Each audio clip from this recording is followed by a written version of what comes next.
there, friend. Royce Wilson coming at you here from the Adventure Room in another Wondervotional.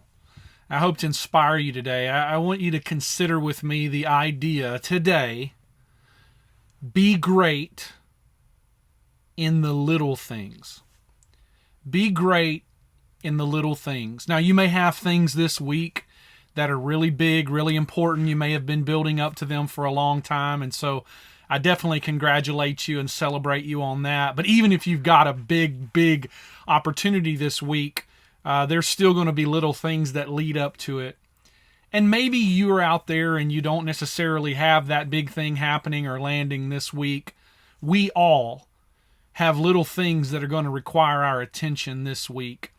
And I want to inspire you from the bottom of my heart. Be great in those mundane things.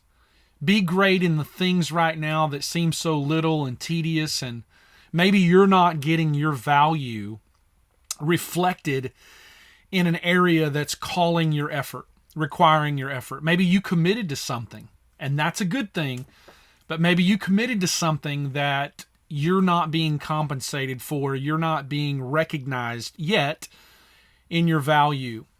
Maybe it was something you committed to because you wanted to get started down a particular path. But for whatever the reason is, it just seems that it's little. It's not reflecting the greatness of your dream, the fullness of your hope. It's not fully manifesting all that you long for or the trajectory that you think your life is ultimately targeting. But it's a little thing that's getting started, or a little thing that's on the way, or a small thing that might be frustrating you. Be great in the little thing. Because being great in the little things is a revelation of your character.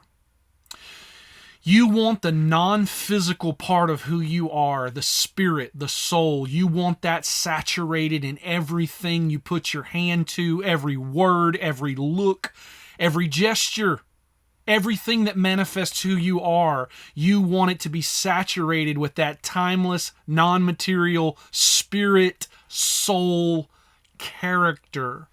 Let that speak for who you are. And trust that God is watching all of these things that you are doing great, even in what may seem insignificant and small right now. I want to share a scripture with you. Luke chapter 16, verse number 10 says it really well. And it's a part of a much broader passage where Jesus is talking about money. And he's talking about how money affects us. If you want to read that and take that in, by all means do so. But I just want to take for this Wondervotional just one verse. Luke 16:10 says, "He who is faithful in a very little thing is faithful also in much." You hear the character there? Jesus is saying that if you're faithful in a tiny, small, seemingly inconsequential, insignificant thing, well, then it's much easier to be faithful as well in a big, important, great thing that is much. He who is faithful in a very little thing is faithful also in much. And the one who is unrighteous in a very little thing. I love that, unrighteous. That's a major holistic statement. Unrighteous is not just that you're unethical, although it could include that. Unrighteous is not just you made a bad decision or you're sinful. Unrighteous means that you're not fully integrated spiritually. You're not tuned in to putting all of you into everything you're a part of, whether it be big or small. And I'm telling you today, it's going to pay off if you will just put all of you into everything that you've committed to. Be great in the little things. Let me finish the scripture. He says, if you are faithful in the little thing, you'll be faithful in the big thing.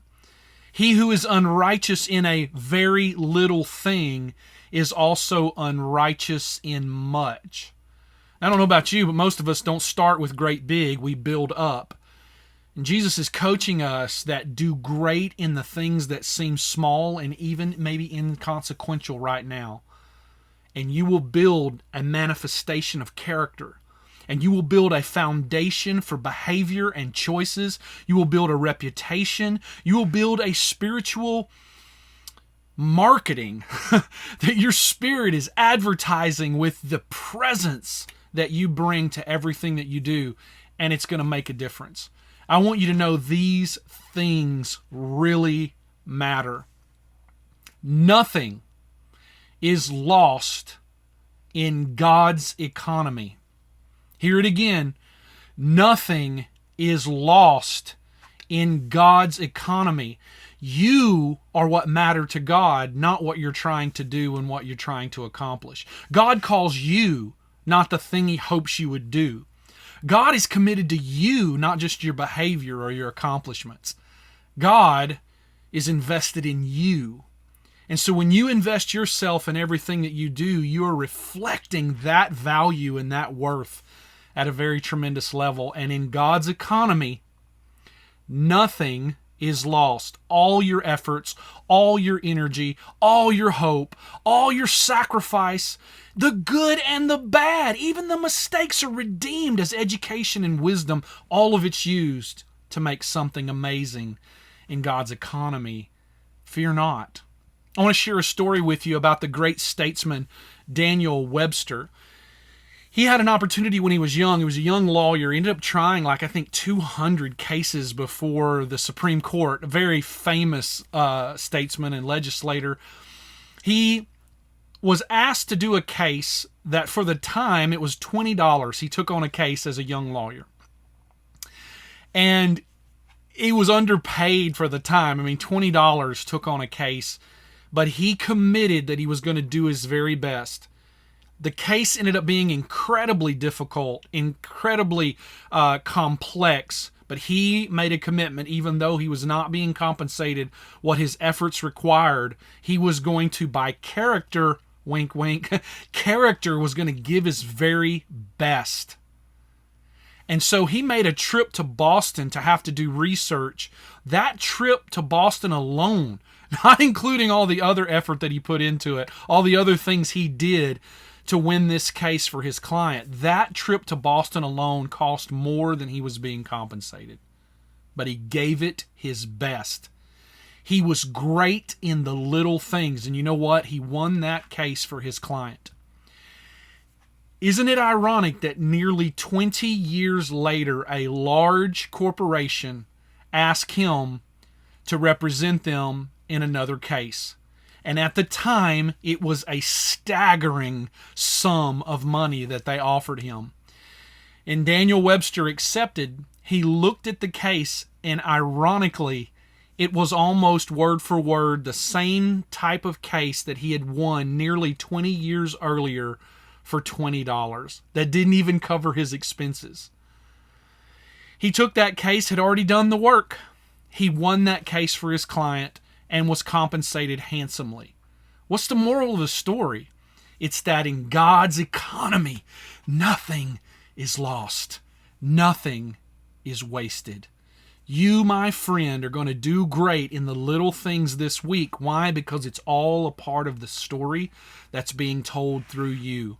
Don't sell yourself short by undermining and thinking little things aren't worth your time. If you've committed to doing it, then it is worth your time because it bears the reflection of your character and the manifestation of your spirit. Give it your best and let that reflect on the God who is using you and positioning you to do great things. I want to encourage you to remember to be great in the little things this week. Don't sell yourself short because it seems small and tedious. You've got this.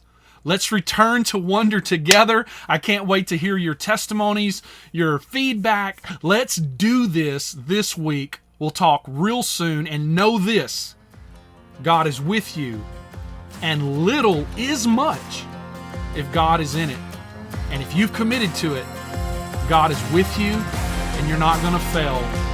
Be great in the little things. See you soon.